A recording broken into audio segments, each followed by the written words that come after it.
और एक और मैं रोचक बात बताऊं आपको, वेनसांग के जो अभिलेख थे, जो हर्षवर्धन के कालखंड में भारत में आया था, चीनी यात्री ट्रेवलर, वो एक जगह लिखता है कि भारत का नाम हिंदू जो पड़ा वो चाइना की वजह से पड़ा। तो उससे पूछा गया कि कैसे, तो उसने कहा कि चाइना में भारत की समृद्धि के विषय में और उसके ज्ञान और आर्थिक दोनों वैभव के विषय में, भौगोलिक क्षेत्र के वैभव के विषय में, चाइना में एक अक्सर कहावत होती थी कि हिमालय के उस पार एक ऐसा देश है जो इतना आकर्षक है जैसे आकाश में चंद्रमा। और चाइना में चंद्रमा को इंतु कहते थे, चाइनीज भाषा में, मैंडारिन में। तो वेनसांग के अनुसार भारत को जो हिंद देश या हिंदू कहलाने की बात आई, वो चाइना में उसी भारत के बारे में जो एक महनीय धारणा थी, इंतु का हिंदू के रूप में, वह ये वेनसांग कहता है। तो किसी रूप में अगर हम देखें तो हजारों लाखों वर्ष से इस भूखंड पर जो एक संस्कृति का विकास हुआ, वह संस्कृति समस्त संस्कृतियों का समावेश करते हुए हिंदू संस्कृति है। इस पर किसी को भी कोई भी एतराज नहीं होना चाहिए, क्योंकि यह समस्त दर्शनों का मूल है। और किसी को हिंदू शब्द में ही ज्यादा दिक्कत हो तो सनातन तो शाश्वत सत्य है, सनातन धर्म या सनातन संस्कृति या सनातन मूल्यबोध। बिल्कुल समझ। और मैं इसलिए हिंदू शब्द की बात कर रहा था कि मैं ये कहना चाह रहा था कि हिंदू शब्द कोई कम्युनल वर्ड नहीं है। हाँ, ये बात सही।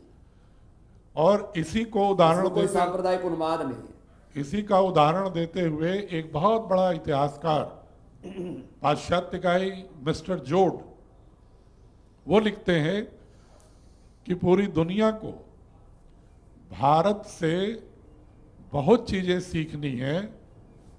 लेकिन अगर विश्व संस्कृति को विकसित करना है तो उसका एकमात्र स्रोत भारत है,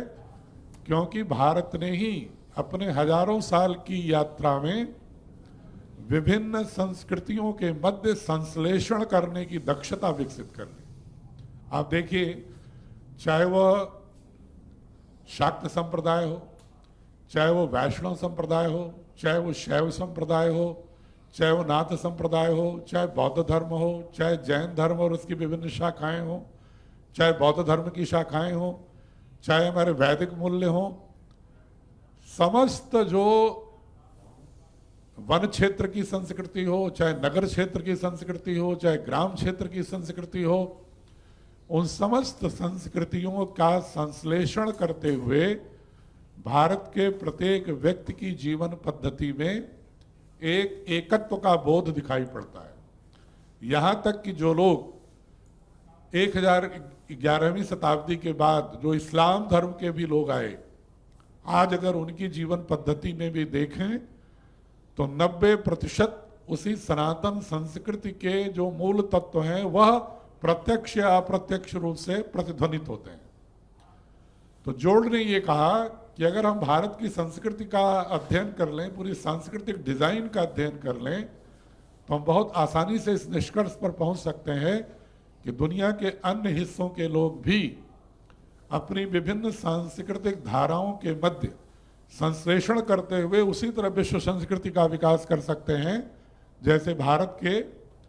अनेक छोटी छोटी नदियां गंगा नदी में मिल करके और सीधे जा करके समुद्र में अपने जल का प्रवाह करते हुए अपना विलीन करती हैं। उसी तरह से छोटी छोटी धाराएं जब तक एक प्रमुख सांस्कृतिक धारा में स्वयं को विलीन नहीं करती, तब तक एकत्व का बोध नहीं होता, तब तक हमें संस्कृति का सही संदर्भों में उसकी अर्थान्विति करने की दक्षता नहीं पैदा होती। यह कार्य हम बिना किसी सांप्रदायिक अनुवाद के, बिना किसी मत के विशेष आग्रह के, हम पूरे देश की जो सांस्कृतिक ताना बाना है, जो एक कंपोजिट कल्चर है, संश्लिष्ट संस्कृति है, जो विश्व संस्कृति की दक्षता रखती है, उस संस्कृति का विकास करने के लिए ही हम भारतीय छात्रों को ऐसा बोध कराने के लिए भारतीय शिक्षा बोर्ड में प्रावधानित कर रहे हैं।